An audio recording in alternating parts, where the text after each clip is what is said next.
Assalamualaikum warahmatullahi wabarakatuh. Apa kabar teman-teman semua? Hari ini saya akan membacakan kisah syahid paling wangi yang bernama Abdullah bin Jahsy. Abdullah bin Jahsy al-Asadi adalah sepupu Rasulullah Shallallahu Alaihi Wasallam.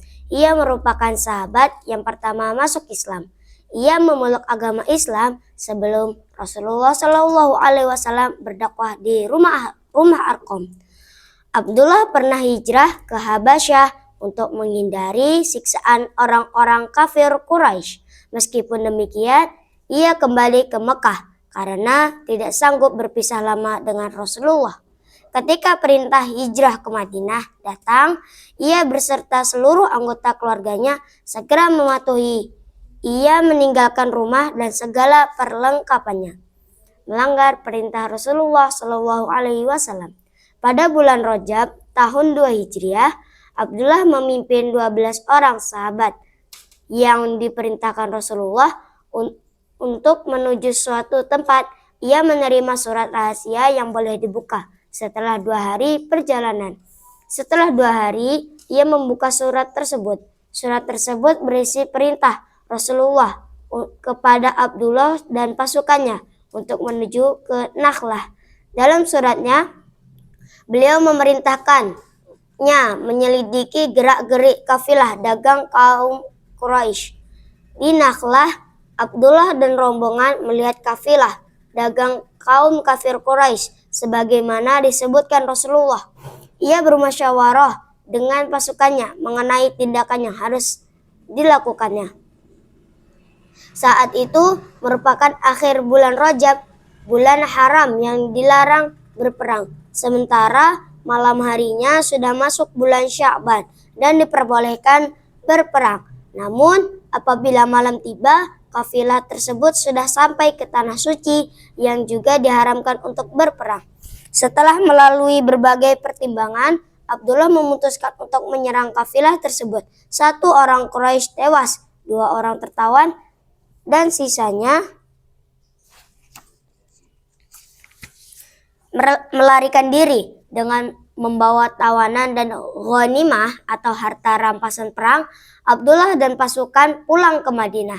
Di Madinah, Rasulullah tidak sependapat dengan keputusan tersebut. Beliau menegaskan bahwa dirinya tidak memerintahkan Abdullah dan rombongan berperang di bulan haram. Beliau menolak menerima tawanan dan ghanimah. Abdullah dan pasukan merasa sangat malu kepada Rasulullah. Baginya, dunia terasa sempit dan menyesakkan dada. Dan hal ini dimanfaatkan oleh orang-orang Quraisy untuk melontarkan tuduhan dan fitnah bahwa Rasulullah Shallallahu Alaihi Wasallam menghalalkan bulan haram untuk membunuh dan menawan orang serta merampas harta bendanya. Dalam hal ini, Allah Subhanahu wa Ta'ala berfirman, mereka bertanya kepadamu tentang berperang pada bulan haram. Katakanlah, berperang dalam bulan itu adalah dosa besar, tetapi menghalangi manusia dari jalan Allah Subhanahu wa Ta'ala, kafir kepada Allah Subhanahu wa Ta'ala, menghalangi masuk Masjidil Haram dan mengusir penduduknya dari sekitarnya, lebih besar dosanya di sisi Allah Subhanahu wa Ta'ala, dan berbuat fitnah lebih besar dosanya daripada membunuh. Mereka tidak henti-hentinya memerangi kamu sampai mereka dapat mengembalikan kamu dari agamamu kepada kekafiran.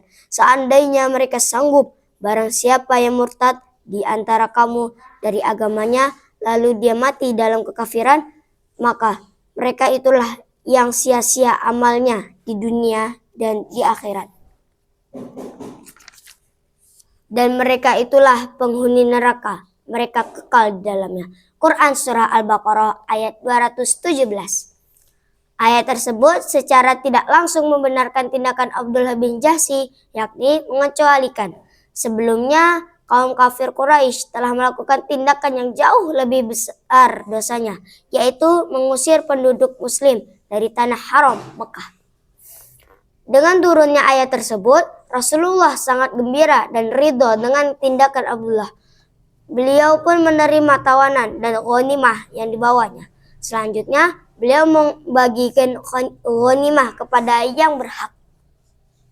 Peristiwa tersebut merupakan babak baru yang menunjukkan kekuatan orang-orang Islam. Sebaliknya, orang-orang kafir Quraisy mulai dirasuki ketakutan.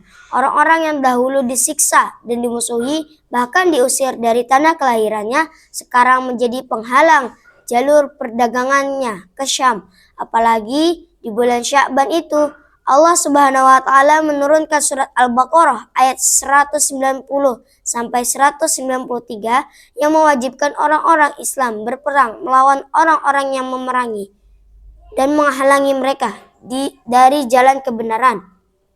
Berdoa untuk terakhir kali. Dalam perang Uhud, Abdullah menemui sahabatnya Sa'ad bin Abi Waqqas untuk mengajaknya berdoa bergantian dan saling mengamini. Doa seperti ini mudah dikabulkan oleh Allah Subhanahu wa taala. Sa'ad pun setuju dengan usulan sahabatnya ini. Keduanya menuju suatu tempat yang agak jauh dari yang lain dan mulai berdoa. Saat memperoleh giliran pertama, ia pun berdoa, "Ya Allah, saat aku berada di tengah pertempuran esok hari, limpahkan kasih sayang-Mu. Ya Allah, hadapkanlah aku dengan musuh yang kuat dan garang. Biarkanlah ia menyerangku sekuat tenaganya, dan aku akan menghadangnya sekuat tenagaku. Setelah itu, ya Allah, izinkan aku memperoleh kemenangan dan membunuhnya karena-Mu. Dan biarkanlah aku memperoleh ghanimah atas limpah karunia-Mu." Abdullah pun mengamini doa itu.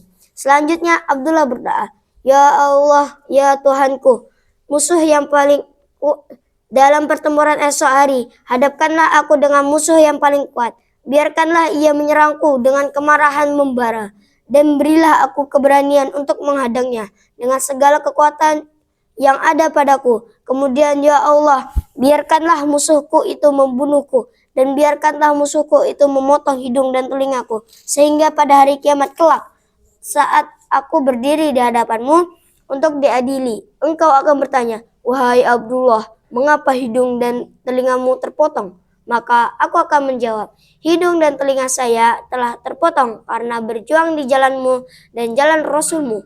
Maka engkau akan berkata, 'Benar, semuanya terpotong karena berjuang di jalanku.' Ya Allah, kabulkanlah doaku ini." Saat pun mengamini.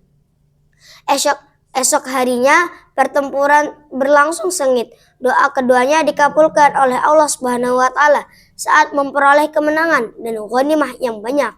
Sedangkan Abdullah menemui syahidnya dengan hidung dan telinga terpotong. Tubuhnya tercincang seperti jasad pamannya Hamzah bin Abdul Muthalib. Melihat keadaannya ini, saat berkata, doa Ibnu Jahsy lebih mulia daripada doaku." Alhamdulillah, selesai sudah kisahnya teman-teman.